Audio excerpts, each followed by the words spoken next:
जय हिंद साथियों, क्या हाल चाल। आज इस वीडियो में मात्र 10 मिनट में करेंगे फोर्स से रिलेटेड सभी कंसेप्ट को क्लियर। तो चलिए साथी बात करते हैं सबसे पहले फोर्स की, और एस्टेट और सीटेट में आने वाले साइंस के प्रश्नों को देखते हैं कि कैसे हम प्रश्नों को बना पाएंगे। तो बिना देरी के स्टार्ट करते हैं। सबसे पहले फोर्स की बात अगर मैं स्टार्ट करूं साथी, तो देखिएगा स्टार्टिंग होती है फोर्स क्या होता है।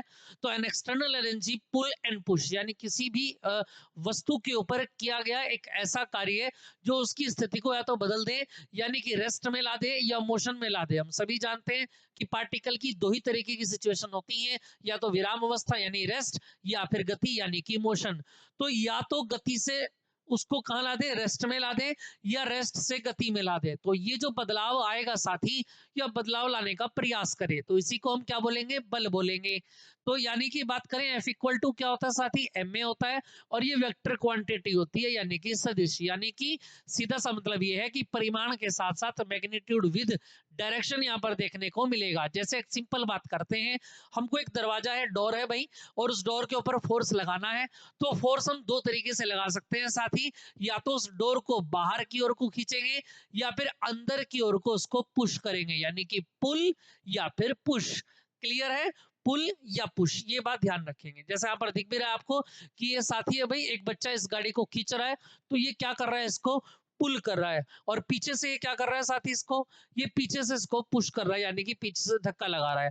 तो अगर पुश लगना स्टार्ट होता है तो पुल बहुत इजीली आराम से इसको खींच सकता है। आगे बात करते हैं, यूनिट हो जाता है न्यूटन हो जाता है, और सीजीएस इसको एमकेएस में बोलेंगे मीटर किलोग्राम मीटर पर सेकंड स्क्वायर, और इसी का छोटा मात्रक डाइन होता है। क्लियर भाई साथी। आगे बात करते हैं, देखिए सारे पॉइंट मैं क्लियर करूंगा क्लास के अंदर, और इस तरीके की अगर आपको शॉर्ट वीडियो चाहिए तो कमेंट ज्यादा से ज्यादा करना साथी। चलिए आगे बात करते हैं बल के प्रकार के बारे में। तो देखिए अगर प्रकृति की बात करें तो प्रकृति के आधार पर दो टाइप के होते हैं। एक तो होता है बैलेंस फोर्स यानी संतुलित बल, और साथ ही दूसरा होता है असंतुलित बल यानी कि अनबैलेंस फोर्स। सर हम कैसे पहचानेंगे कौन बैलेंस है कौन बैलेंस नहीं है, आइए हम आपको समझाते हैं। देखिए जब भी किसी वस्तु के ऊपर बोथ डायरेक्शन में, जैसे तीन व्यक्ति इधर से खींच रहे हैं और तीन व्यक्ति इधर से खींच रहे हैं, दोनों जब समान बल से खींचेंगे, जैसे मैंने कहा 300 न्यूटन से इधर को खींचा जा रहा है, 300 न्यूटन से इधर को खींचा जा रहा है। एग्जाम्पल के लिए मैं बीच में आ जाता हूं, मेरे को ऐसे खींच रहे हैं 300 न्यूटन से इधर और 300 से इधर, तो क्या मैं कहीं पर जा पाऊंगा?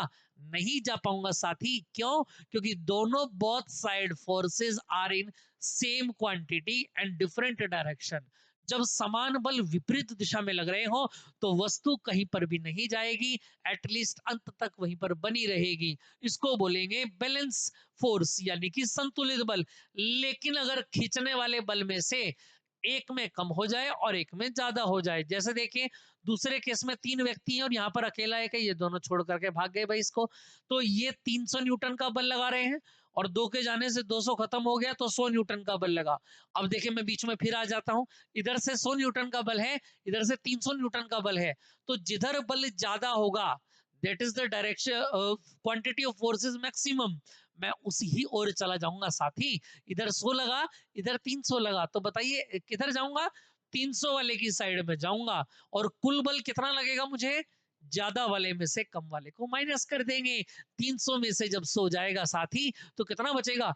200 बचेगा। तो 200 न्यूटन के साथ मैं राइट साइड की तरफ को चला जाऊंगा, और ये लो मैं चला गया। तो देखिएगा पार्टिकल कहां आ गया? इस डायरेक्शन में आ गया। तो अब आप समझ गए होंगे कि बैलेंस फोर्स और अनबैलेंस फोर्स को कैसे हम परीक्षा के अंदर जांचेंगे। बस एरो जरूर देख लेना कौन से एरो किस साइड में है। एक बात और याद रखना, बैलेंस फोर्स में एफ नेट कितना होता है? जीरो। बैलेंस फोर्स में एफ नेट जीरो होता है, और अनबैलेंस फोर्स में जीरो नहीं होता। कितना होता है? 200 हो जाता है घटा करके। क्लियर है? उम्मीद है ये कंसेप्ट आपको क्लियर समझ में आया होगा। तो देखिए अगर दूसरी बात करते हैं प्रकृति के आधार पर, दूसरी पॉइंट ऑफ व्यू से देखें कि फोर्सेस की क्या क्या नेचर होती है, तो याद रखना एक तो बैलेंस अनबैलेंस हो गया, और दूसरी बात पर बात करें साथी contact force non contact force. ये चार टॉपिक ही मैं समझाने के लिए यहाँ पर आया हूं, क्योंकि यहीं से प्रश्न बनते हैं, और सीटेट में यहां से कई बार प्रश्न आ चुके हैं, हजारों बार आप पीवाईक्यू देखेंगे। तो देखिए कॉन्टैक्ट फोर्स और नॉन कॉन्टैक्ट फोर्स, नाम से पता लग रहा है कॉन्टैक्ट, संपर्क में। जब दो बल आपस में एक दूसरे से टच हो, यानी संपर्क हो, कांटेक्ट में हो, तो साथ ही याद रखना उसी को कांटेक्ट फोर्स बोलते हैं। जैसे कि मैंने क्या कहा, मुझे किसी के ऊपर मस्कुलर फोर्स लगाना है। मस्कुलर फोर्स यानी ये देखिए, ये बॉ यहाँ से मस्कुलर फोर्स क्या होता है, जो हमारी मसल्स फोर्स लगाती हैं उसको मस्कुलर फोर्स बोलते हैं। अब मेरे को मान लिया कोई सामने मुक्का मारना है तो क्या करना पड़ेगा भाई, बताओ जल्दी से जरा। मुझको अगर मुक्का मारना है या किसी के चांटा लगाना हो तो क्या करना होगा भाई, तो याद रखिएगा साथी, मुझे अपने मुक्के को या अपने हाथ को उसके गाल से या कमर से टच कराना होगा, है ना। देखिए, जब अब ये मान लिया ये है मुक्का, ये 2.5 किलो का हाथ है और मुझे 2.5 किलो का हाथ सामने लगाना है, किसी गाल पर चिपकाना है, तो जब तक ये किसी के गाल से टच नहीं होगा तो क्या ये फोर्स लग पाएगा, नहीं लग पाएगा, हवा में तो नहीं लगेगा ना, तो उसको टच कराना पड़ेगा, ये कॉन्टेक्ट फोर्स हो गया, याद रखना। तो मस्कुलर फोर्स कब लगता है, जब दो चीजें टच होती हैं। फ्रिक्शन भी ऐसे ही लगता है। फ्रिक्शन क्या होता है, फ्रिक्शन क्या होता है, वस्तु की गति की मोशन, जो डायरेक्शन है मोशन की, उसकी अपोजिट डायरेक्शन में जो फोर्स लगता है, याद रखना। मोशन की गाड़ी ऐसे जा रही है तो पीछे की तरफ को सड़क और टायर के बीच में जो बल लगेगा उसको क्या बोलते हैं, फ्रिक्शन बोलते हैं। और इसका फॉर्मूला होता है F बराबर म्यू इंटू आर। क्लियर है भाई। तीसरी बात करते हैं स्प्रिंग। स्प्रिंग भी, स्प्रिंग को खींच करके आप छोड़ देंगे तो क्या होगा, लगातार स्प्रिंग टिंग डिंग डिंग इस तरीके से करता रहेगा। क्लियर है। और नॉर्मल फोर्स तो नॉर्मल होता ही है। कोई बुक रखी हुई है साथी, ये बुक है कोई मान लिया, है ना। वैसे मेरी ये डायरी है, इस बुक को यहाँ पर रखा हुआ, तो बुक क्या है, ये बुक तब तक रखी रहेगी जब तक इसके ऊपर कोई फोर्स नहीं। जैसे ही फोर्स लगाया तुरंत धक्का लगा, एकदम से आगे नीचे गिर जाएगी, है कि नहीं। तो ये सारे के सारे दो वस्तु एक दूसरे से कांटेक्ट में रहती हैं, उनको कांटेक्ट कहते हैं। और असंपर्क जो कांटेक्ट में नहीं रहते हैं, याद रखना उनको नॉन कांटेक्ट फोर्स बोलते हैं। एग्जांपल मोस्ट इंपोर्टेंट है, जैसे मैग्नेटिक फोर्स, दो मैग्नेट है, एक नॉर्थ एक साउथ, आपस में टच तो नहीं है, टच तो सबसे आखिर में आके हुई। स्टार्टिंग में जब रखी थी तो तब भी एक दूसरे पर बल लगा रहे हैं, बिना टच हुए एक दूसरे के ऊपर बल लगा रहे हैं, तो याद रखना नॉन कांटेक्ट होगा। दूसरी बात करते हैं ग्रेविटेशन की। पार्टिकल मैंने छोड़ा, छोड़ते ही पार्टिकल कहां जा रहा है, नीचे गिर रहा है, अभी जुड़ा मिला नहीं है फिर भी बल लग रहा है। तीसरा इलेक्ट्रोस्टैटिक क्या होता है, याद रखना पॉजिटिव, पॉजिटिव को क्या कर रहे हैं, एक दूसरे से दूर कर रहे हैं, बिना जुड़े ही एक दूसरे पर बल लगा रहे हैं। न्यूक्लियर फोर्स भी सेम एज इट इज होता है, नाभिकीय बल। क्लियर है साथी। तो ये चारों पॉइंट आपको क्लियर हो गए होंगे कैसे कैसे होते हैं। आगे बात करते हैं फोर्स में। ये सारे एग्जांपल हैं जो मैंने अभी भी आपको बोल करके बताए, वो यहाँ पर व्यूज में मैं आपको दिखा रहा हूँ। ग्रेविटेशन, इलेक्ट्रोस्टैटिक, नॉर्मल, फ्रिक्शन वगैरह सारे। क्लियर है साथी। आगे बात करते हैं। देखिए, एक पॉइंट होता है हमारा इनर्शिया, छोटे सी 10 मिनट में पूरा चैप्टर बता दूंगा। इनर्शिया क्या होता है, जड़त्व होता है। हर वस्तु के अंदर एक विशेष प्रकार की प्रॉपर्टी होती है जिसके कारण वह अपनी स्थिति में परिवर्तन का, change in its position, always opposite रहती है, हमेशा विरोध करती है। जैसे पंखा है, रुका हुआ है, मेरे को पंखे को चलाना है तो स्विच ऑन करती है, ऐसा थोड़ी पंखा एकदम तेजी से चलने लगेगा, नहीं। पंखा धीरे धीरे अपनी रफ्तार को पकड़ेगा, पकड़ते पकड़ते पकड़ते फिर तेजी से चलने लगेगा। अब मेरे को पंखे को बंद करना है तो क्या पंखा एकदम से बंद हो जाएगा, नहीं साथी। आप स्विच को ऑफ करेंगे, पंखा धीरे धीरे रफ्तार को धीरे धीरे धीरे धीरे करते करते करते फिर आखिर में जाकर के रुकेगा। यही इनर्शिया कहता है, किसी वस्तु का वह गुण जिसके कारण वह अपनी स्थिति में परिवर्तन का विरोध कर सके। ये 3 प्रकार का होता है। एक तो इनर्शिया ऑफ रेस्ट होता है, एक इनर्शिया ऑफ मोशन होता है, एक इनर्शिया ऑफ डायरेक्शन होता है। जी हाँ, बिल्कुल याद रखेंगे, मेरे साथ साथ चीजों को याद करते हुए चलेंगे। सारी तैयारी मात्र 10 दिन में करा दूंगा शॉर्ट वीडियो के माध्यम से। ज्यादा से ज्यादा शेयर करना और कमेंट करना, टॉपिक भी बताना किन के ऊपर वीडियो बनाऊं, ठीक है। जो भी टॉपिक साथी आपको हार्ड लगते होंगे उन्हीं के ऊपर वीडियो ले आऊंगा। तो बात करते हैं जड़त्व की। तो जड़त्व में क्या होता है, कोई वस्तु विराम में है, रेस्ट में तो रेस्ट में रहेगी, मोशन में है तो साथ ही मोशन में रहेगी। कब तक, जब तक उसके ऊपर कोई बाह्य एक्सटर्नल फोर्स ना लगाया जाए। क्लियर है। दूसरा आता है गति का। तो याद रखना, जब हम कार बस के अंदर खड़े रहते हैं साथी, तो बस के अचानक रुक जाने पर क्या होता है, हमारे पैर तो रेस्ट में रहते हैं लेकिन पैर से ऊपर का जो हिस्सा होता है वो आगे की ओर को झुकता है। क्यों, क्योंकि वो किस में रहता है, वो ऑब्जेक्ट के साथ, बस के साथ मोशन में लगा रहता है और वो चाहता है कि मैं ऐसे ही चलता रहूं। लेकिन बस के ब्रेक लगने से क्या होता है, आगे का हिस्सा आगे की ओर को झुक जाता है। तीसरे पॉइंट की बात करता हूं, देखना जरा डायरेक्शन का इनर्शिया क्या होता है। तो देखना, डायरेक्शन में जब हम बस के अंदर बैठे रहते हैं साथी, तो सीधी चलती चलती बस जब अचानक से मुड़ जाती है, पहाड़ों पे अगर आप गए हो घूमने तो वहां पर देखा होगा, तो जब बस अचानक से मुड़ जाती है तो क्या होता है, पूरी की पूरी बॉडी अदर डायरेक्शन में झुक जाती है। क्या क्लियर है इतनी बात? उम्मीद है आपको इतनी बात समझ में आ गई होंगी। साथ ही साथ मैं बताता हूँ मोमेंटम क्या होता है।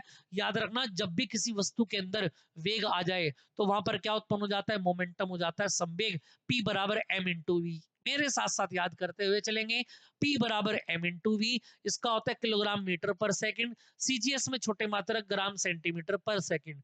अब याद रखना एक फॉर्मूला याद रखना, कंजर्वेशन ऑफ मोमेंटम क्या होता है।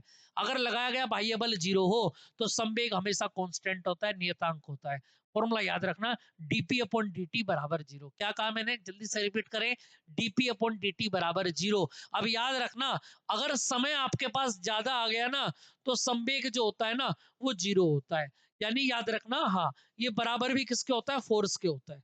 F बराबर dp अपॉन dt, यानी समय अगर ज्यादा ले लिया ना आपने तो बल कम लगेगा।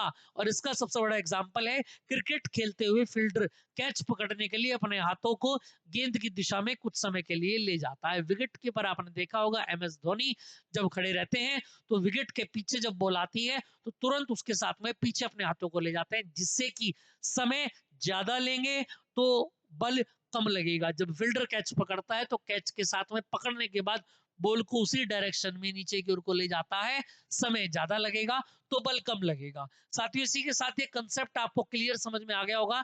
साथ ही एक पॉइंट और बता देते हैं, आवेग क्या होता है। जब भी किसी वस्तु पर कोई बल बहुत कम समय के लिए, एट अ लिटिल टाइम के लिए लगता है तो याद रखना साथी, वहां पर वो क्या बन जाता है? वो आवेग बन जाता है। आई बराबर F into delta T. Delta T का मतलब बहुत कम समय। ये वेक्टर क्वांटिटी होती है, डायरेक्शन इसके अंदर होती है, और न्यूटन इंटू सेकंड इसका मात्रक होता है। स्पेशल बात याद रखना, जो बल की दिशा होती है वही आवेग की दिशा होती है। क्या कहा मैंने? जो बल की दिशा होती है वही आवेग की दिशा होती है। क्लियर है? अब देखिए, जैसे क्वेश्चन आया हुआ सीटेट के अंदर है कि which one is decreasing the friction, निम्न में से कौन फ्रिक्शन को कम करता है? तो साथ ही याद रखना, जितने भी लुब्रिकेंट्स होते हैं, क्या होते हैं? लुब्रिकेंट होते हैं, वो फ्रिक्शन को कम करते हैं। यही कारण है घर के तालों में, गेट के दरवाजों में, लोहे की चैन में सरसों का तेल या ग्रीस डाला जाता है, या दुकान के शटर में, जिससे कि वो आप आपस में आवाज ना करें, घिसड़ ना करें। ठीक है साथी? तो चिकने पदार्थ, तेल, मोम सारे के सारे इसी में आते हैं। इसी के साथ एक प्रश्न का आंसर आप मुझे वीडियो के एंड में कमेंट करके बताएंगे। क्या बनेगा आंसर? निम्न में से डिफरेंट फोर्स कौन सा है साथी? Gravitational force, frictional force, magnetic force, या इलेक्ट्रोस्टैटिक फोर्स। अगर चाहते हैं इस तरीके की वीडियो को और लेना तो कमेंट करना नीचे, किस टॉपिक पर वीडियो बनाऊं। जय हिंद साथियों।